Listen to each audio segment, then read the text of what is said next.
Hi everyone, welcome to Rike Sports and our F1 show with Ollie from F1 Global. Hi Ollie, how are you? I'm good, mate. It's race week. How you doing?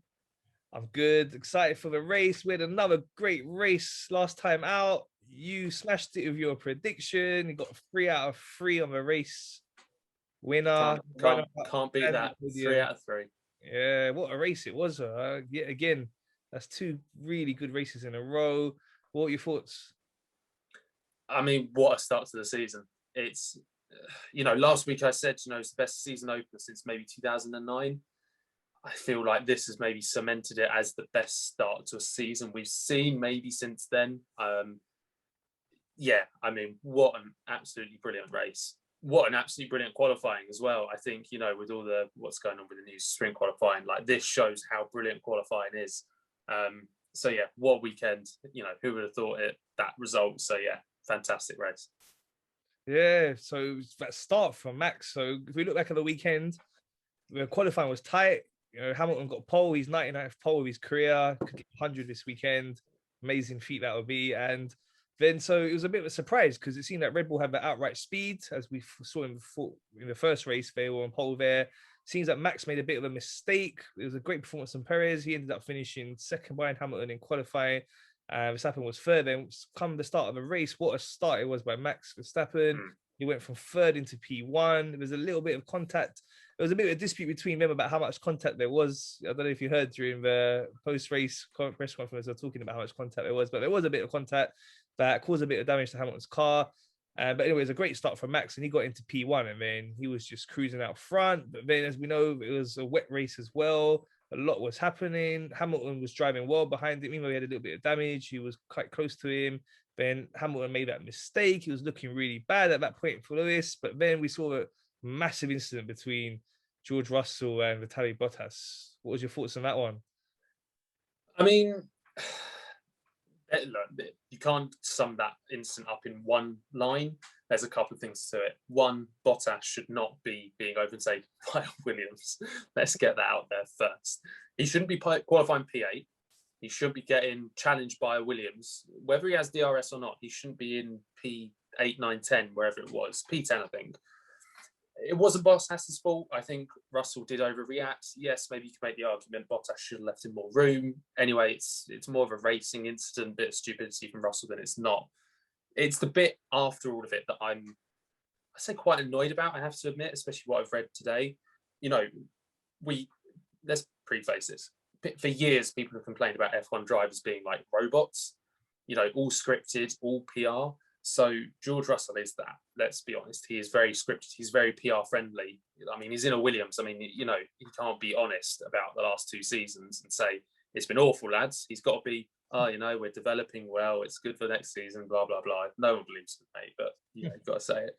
But it was really good to see George Russell react like that, and I think that's really healthy for him because it gets it all out there. It shows us, he's pissed and he wants that seat, and he was going, look, I'm overtaking you in a car that, is a good, second or so slower. You shouldn't be there. I want that seat. And then, he's had to backtrack on it slightly, whatever. But the comments today that I read was basically he's come out and said that, yes, Nicholas Latifi is my teammate, but I have to treat Lewis and Valtteri like my teammates. I don't know what your thoughts on this are, but for me, no, you don't. I'm sorry, mate. You drive for Williams. Yes, you're a Mercedes driver, but you drive for Williams, and Nicholas Latifi is your teammate, not Lewis and Valtteri.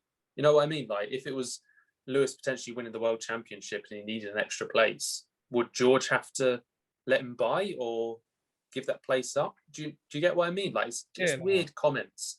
So yeah, what do you think about that? Because I'm really not happy to hear that. Yeah, no, that's we know that they kind of have that connection with Williams and Mercedes, but they're 2 separate teams at the end of the day. And when it comes down to it, you got to race for your team, and that's your priority. So in that situation, imagine, like, as you said, Williams could get a great result, finish, I don't know, P5 or something. Are they really going to pull over and go down to P6 to let a Mercedes buy it? That wouldn't make sense, And surely that would be the spirit of the whole concept of the racing, because it's each team for themselves, So yeah, that was a trick incident. Like I say, it was like heat of the moment stuff, as we know, their reactions, and as you said, that what was happening there shouldn't be happening in the first place. Why is a Mercedes getting overtaken by a Williams? So Bottas really, he doesn't drive well in such conditions. We've seen it time and time again. He needs everything right for him to drive well. He needs a car working perfectly, the conditions at their optimum. And that's the only times we see him perform well. Whenever conditions are difficult, we see the gulf in class between him and Lewis. Yeah. It's a huge gulf. So yeah, so then after that, incident there caused the red flag, and that allowed Lewis to then obviously regroup. He dropped down to P9 at that point, wasn't looking good. He was actually like a lap behind before the incident happened, wasn't it? So it allowed him to come back, and brilliant drive for him, got back up to second place. So secured some really important championship points there, and he got the fastest lap in the end as well. So Exactly. that meant, yeah, he retained the World Championship lead. So that was a really important moment because, as we know, the Red Bull is looking fast, and if he had lost out a lot of points to Max, then that would have been hard for him to claw that back. But overall, it was a great result that weekend. You have to say for Red Bull, they've won on merit. This season now we know. In previous years they were winning, picking up the pieces when Mercedes were struggling, but this time they've won on merit. Their car looks really fast. Max looks in great form, drove really well, no errors. Out front, done his job. So yeah, congratulations to Max. And then we've got to talk about as we're saying, your prediction with third space in the podium. Brilliant drive from Lando. We had, the issue in qualifying. He was had a really good lap, but it got taken off away from exceeding track limits. And then to drive a race like that again, difficult conditions. He showed what a class driver he is. And well done for your prediction. Hey, I've got to take it. I mean, do you know what? If we had made the prediction after qualifying, I know it would have obviously been a bit different. I wouldn't have picked him to go anywhere near the podium. He looked really down actually, and it shows how weird, like, personal these guys take it. Do you know what I mean? Like, he looked really down. He didn't look in a good mental state actually when he was in the post-race interviews, which is rare to say that about Lando Norris. We usually see him being quite cheeky, quite happy. He's a kid. I mean, I'm only 7-8 years older than him, but I look at him and even I'm like, mate, you're a child, like, and you're driving a Formula One car. But I think people have got to remember that, these are young drivers, but God, what a recovery drive. I mean, amazing drive from him, showed maturity beyond his years. And, what a result actually for McLaren and Ferrari. Like, at one point I thought Charles was going to get P3, but, McLaren 3rd and 6th, Ferrari 4th and 5th. And, we were saying in our podcast last week, it could be a battle between McLaren and Ferrari, and that's something we haven't seen since 2008. So, I'm really excited about that, I have to say. It's for P3, it doesn't really matter, but I'm really excited to see that. So, yeah, what did you think? Did any of those guys in particular impress you, apart from Lando, obviously? Yeah, well, Charles, we know, great driver. He's the real deal. He's showing again, new teammate now as well, Carlos Sainz. We know Carlos Sainz is a good driver, but we're seeing that Charles is that bit better. He showed it up against Sebastian Vettel, and hopefully when Ferrari have a competitive car, I see that guy definitely competing for race wins, as he's shown in the past already, and definitely competing for the World Championship, so it'll be good. Hopefully it'll be next season. We'll see McLaren up there, Ferrari up there, Aston Martin up there with Vettel, Mercedes obviously in Red Bull, and we'll have a really competitive season next year. Talking of rule changes now, so the news came out between the last race and now about we're going to experiment this season with the sprint races. We spoke a bit about this before when we were doing the season preview and we were first talking about the idea of it. And both of us were like, we're not too sure it would work well on a race weekend. Maybe it's something we can do as a separate event. But they've gone ahead with it. They're going to trial it at 3 races. They're saying now it's been confirmed. We've talked about the rules of how it's all going to go down with the tires and how they're going to change up the Friday practice. What's your thoughts on it all? It's stupid. Let's be honest. Look, we spoke about this before. You win pole position by being the fastest car on Saturday in a qualifying session. That's the way it's always been, and that's the way it always should be. Like, the rule changes that they make are DRS. They change the tyres. They're going to 18-inch tyres next season. They change the airflow of the car. These are the variations that drivers have to deal with. For the most part, it's equal machinery. I mean, we know it's not, but, the principle is there.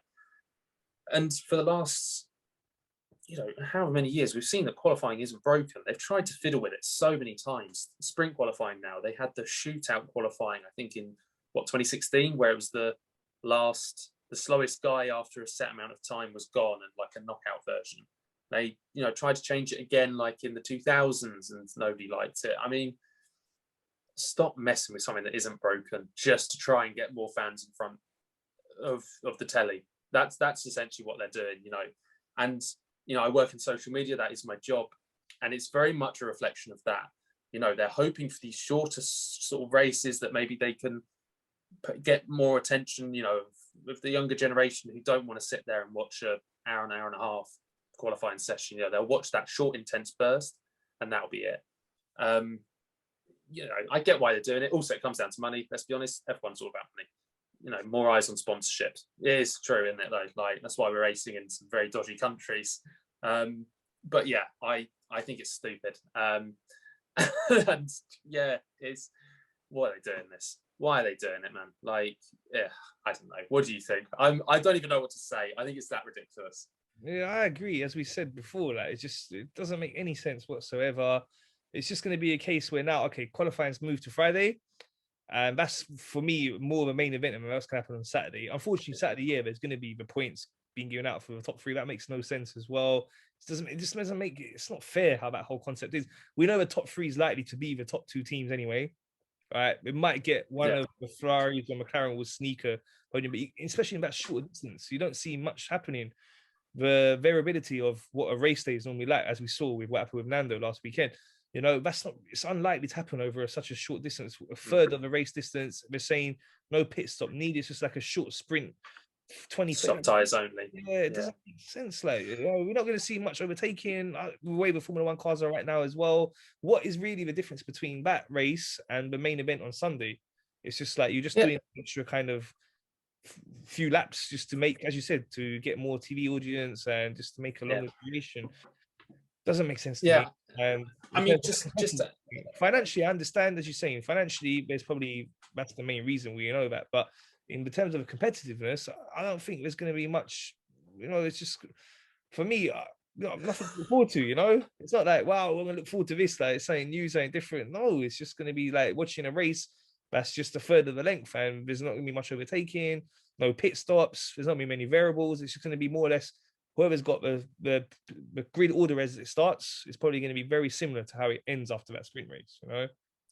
Yeah, and I mean, they've had to reach a payment scheme for each team, right? So it's 324 grand for each team for the qualifying race, plus like an insurance scheme, for compensation in case there's any damage, etc. But the thing is, it's a third of the distance, which is still quite a long way. DRS after lap 3 will presumably still come into effect. So you're 100% correct. Look the way Hamilton carved his way through the field on Sunday. Look at, like the way Red Bull could carve through the field with Sergio Perez in Bahrain. What do they think is going to happen? That suddenly we're going to see a Williams and a Haas on P2, P3, P4. We're not. We're going to see the same order. You're just adding extra crap to the weekend that no one wants to have to deal with. Additionally, let's say, God forbid, there's a big crash and it injures a driver. Well, what happens there? What compensation is there? Because this race is ultimately unnecessary. In qualifying, you eliminate that danger, really, of, having an actual race incident where cars could touch. Yes, there's been instances in the past where, drivers have died in qualifying. I'm not, saying that couldn't happen, but there's a serious reduction in risk that only leaves it to the Sunday. So you're doubling the risk for these drivers. And then what if, God forbid, there's a desperate lunge from, maybe a younger driver, one of the Haas guys, does a desperate lunge because he wants to get that extra place or something like that. And I just think those little variables haven't really been considered. And we've seen that before from Formula One.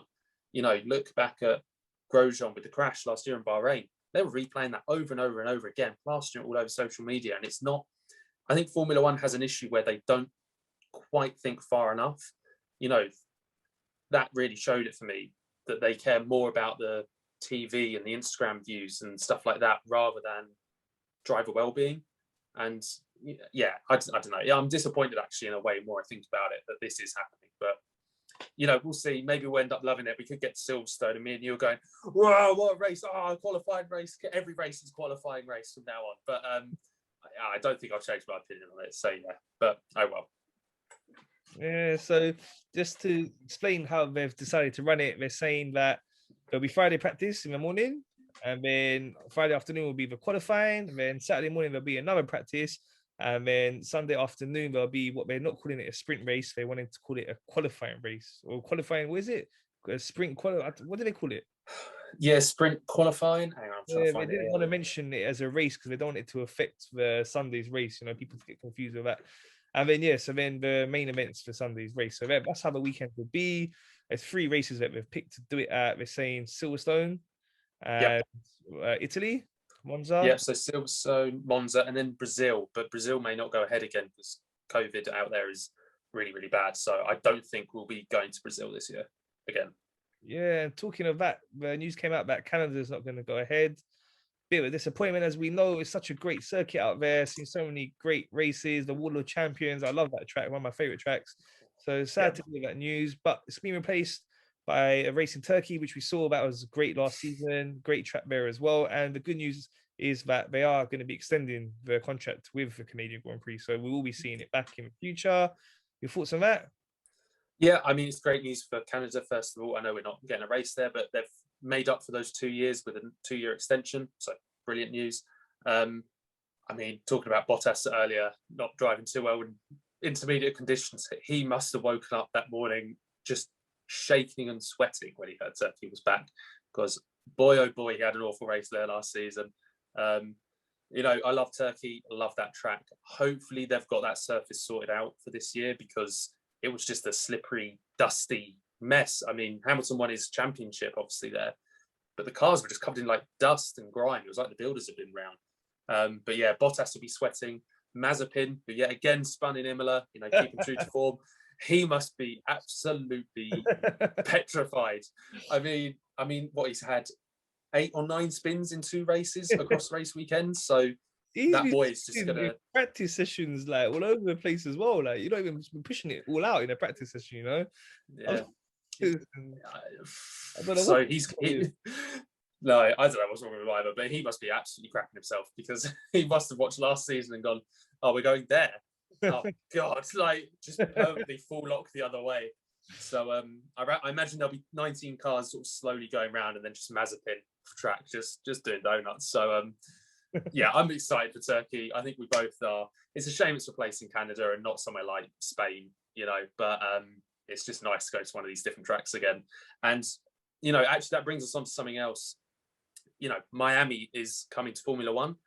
And just before we get onto that, Turkey coming back, we've got Portimao, we've had Imola, we had Mugello last year, we had Nürburgring, we've had Hockenheim in the past. All these great European tracks, all these brilliant historic tracks, countries with tons of fans.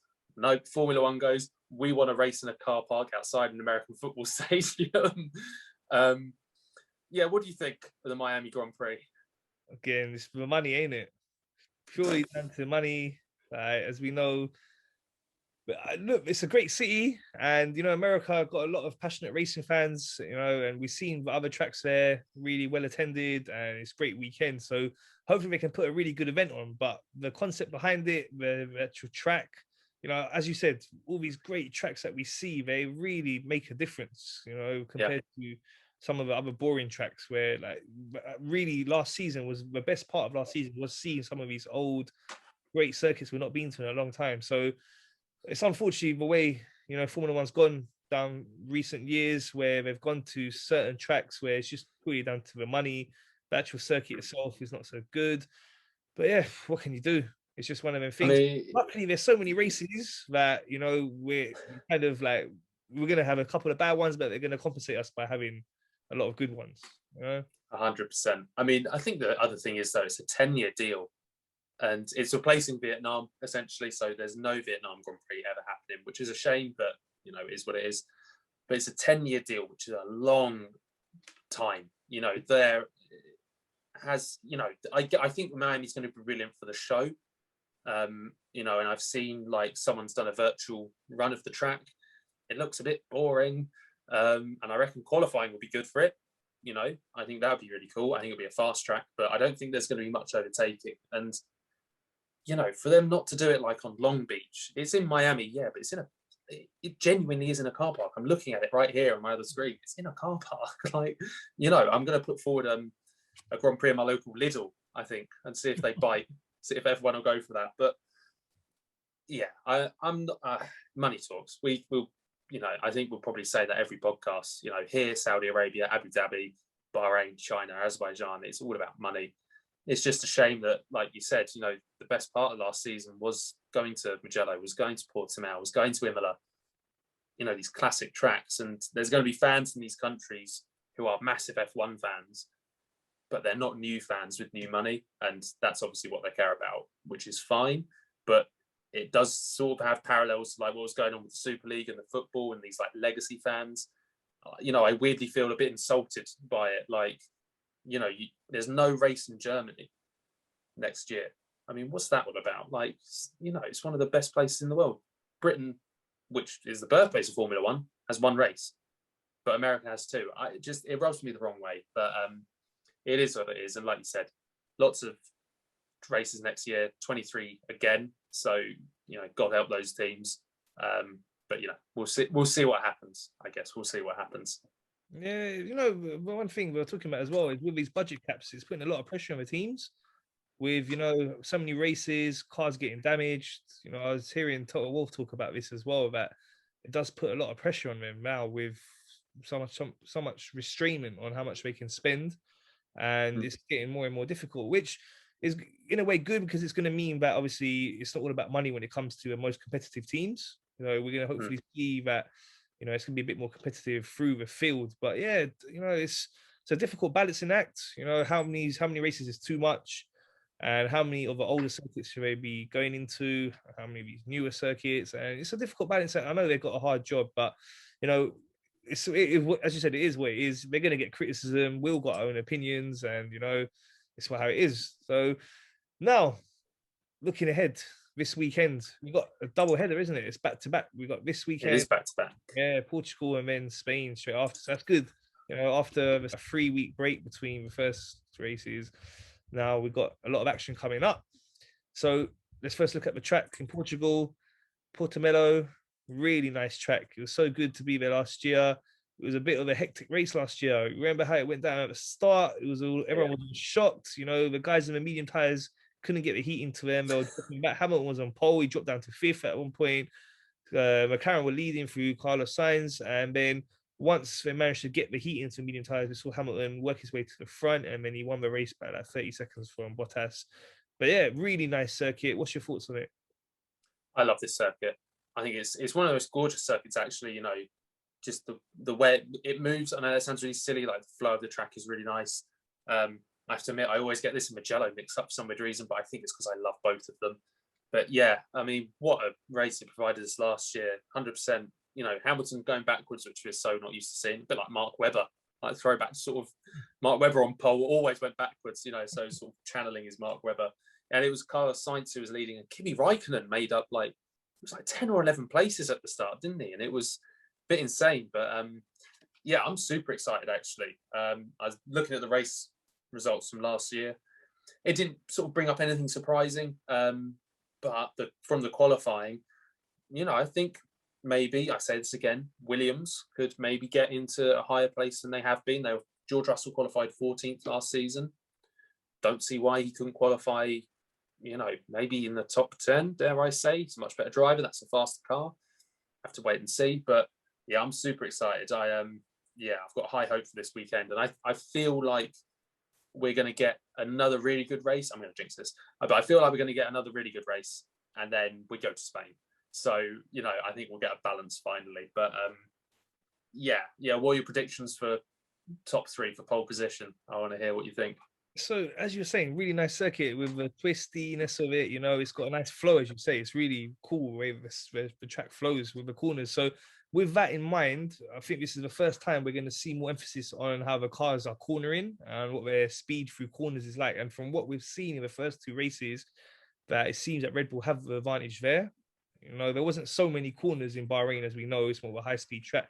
And the last one as well in Imola, wasn't so many corners. But where there were corners, the data was showing that Red Bull did have an advantage over Mercedes. So I think for outright speed again, it's going to be Red Bull. And as we said, you know, in the last race, it seemed that Max made a mistake in qualifying. He said it himself that, you know, his lap wasn't good. And that's why he ended up being behind, not just Hamilton, but his teammate. So I expect Max to get pole, Red Bull to be fastest. Max should get pole, gain.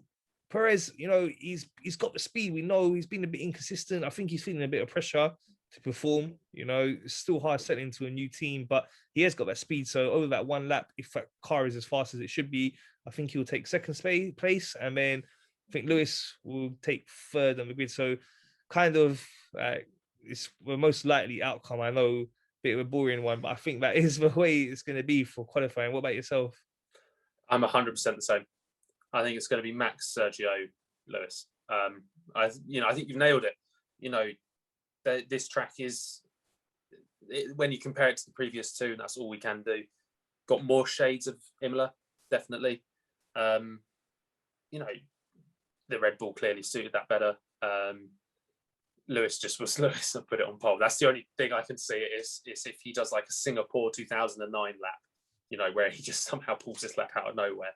But yeah, Red Bull lockout, I think, is a fair thing to say. And then, yeah, Lewis behind that. And then, you know, I think the real pressure actually is on Valtteri.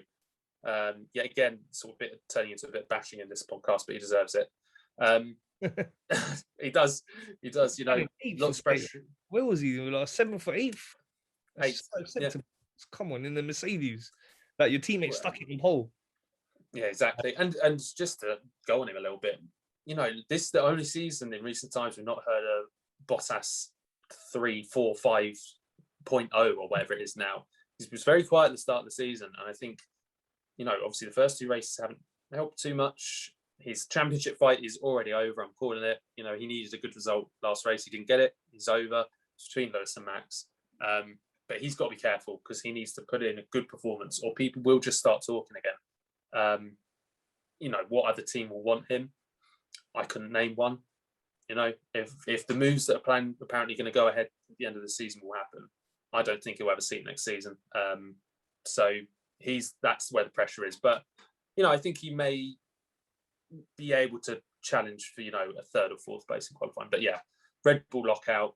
Do you know what? I'm going to go Perez on pole. Why not? I'm going to mix up slightly from you. Perez, Max, Lewis. There we go.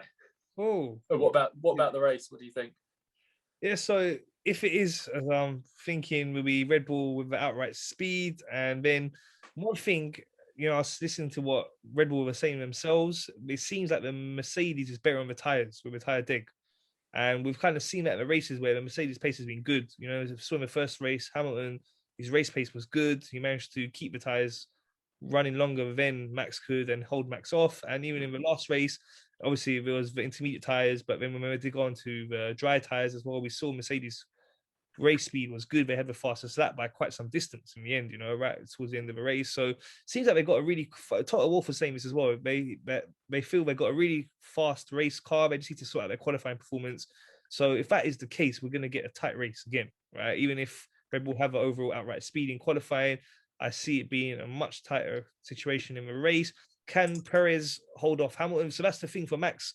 The reason they really needed someone like Perez, they're hoping, is that he's going to be the one that for others couldn't do, but like Albon couldn't do it, where they would be up there fighting with the Mercedes and giving Max that rear gunner and giving Red Bull the option of a strategy of having two cars up there.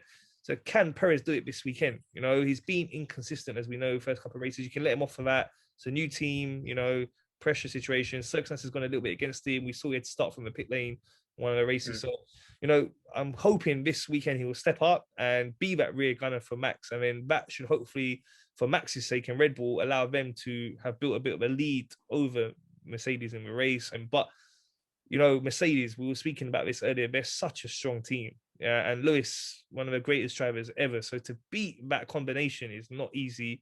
And Red Bull will have to get it perfect. And as I said, Max would ideally need Perez up there to help him. I'm not saying that Max couldn't win it outright on his own, because he can, and he's shown it in the past, but to have Perez up there helping him and not be up against two Mercedes would be a great help. So going to go for prediction again, going to be boring.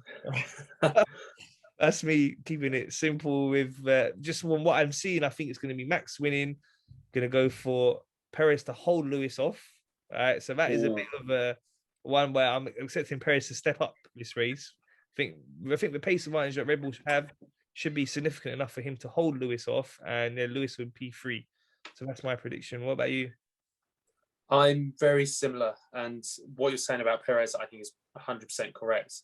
But what I think will really help him is the tyre issue. You know, like you said again, the tyres didn't warm up here last year, but Perez has a weird relationship with these tyres, and he can get the best out of them. So, you know, if he can get those mediums to work, and get them lasting long, like we know he can, he could really mess up Mercedes' strategy. But that being said, I do think I've said Perez on pole, but I think they're going to go Sergio. You have to let Max by on the first corner, you know, and just park your car across the track, basically. But I think it'll be Max, Lewis, Sergio. Only a little bit different from you. I know I normally go for one bold one each week, but I think it is. I hope it's not, but I think it could be pretty cut and shut. I think Sergio will definitely mix up the Mercedes strategy and put him in an uncomfortable position. But I think ultimately, like you said, he'll be there to be Max's rear gunner. And I think he knows that as well. Like, when it was Daniel and Max, there was no clear sort of alpha in that team, no number one driver. But, now we know, like Pierre simply came in thinking he could make a difference when, obviously they're favouring Max. Alex sort of came in maybe thinking the same, or, really had struggles obviously as well as Pierre.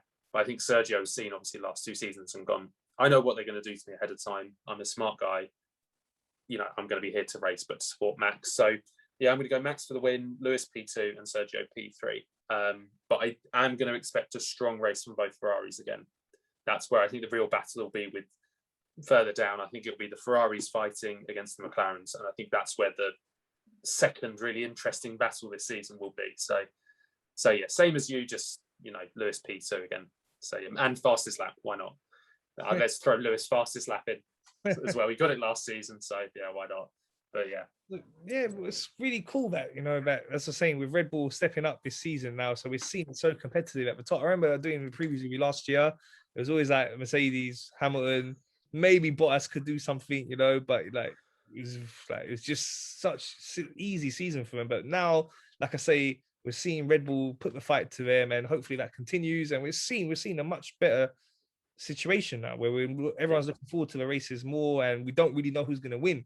It's a tight fight between Mercedes and Red Bull, and that's what we want to continue throughout this season, and hopefully next season as well. More teams, as we said, will step into that battle as well, and let's hope it all continues. In terms of the weather, it's going to be a dry weekend, we're saying, so warm, not too hot, but around 20 degrees, we're saying, and dry. So we're not going to see that variable there, and it could, as we say, be a bit more of a calmer race. And we've seen the first couple of races. Let's hope there's a lot of action mode, a lot of overtaking. Yeah. As you said, Ferrari and McLaren, the battle between them is good. It's good to see them up there. A lot of pace in their cars as well. So it's good. And yeah, thank you for your time. We'll be seeing you next week. So not such a long break. Next week. Yeah, with Barcelona. I like it when there's just that 1 week break, Yeah, I liked it last year a couple of times when they had their triple headers, when you had 3 weekends in a row. That was a lot of podcasts to do though. Yeah. We can't see each other that much. Yeah, it's cool. Nice busy season, 23 races. Yeah. We're really getting into it now. So yeah, thank you for your time. Thank you, mate. Please remember to subscribe, like, and share. Thank you.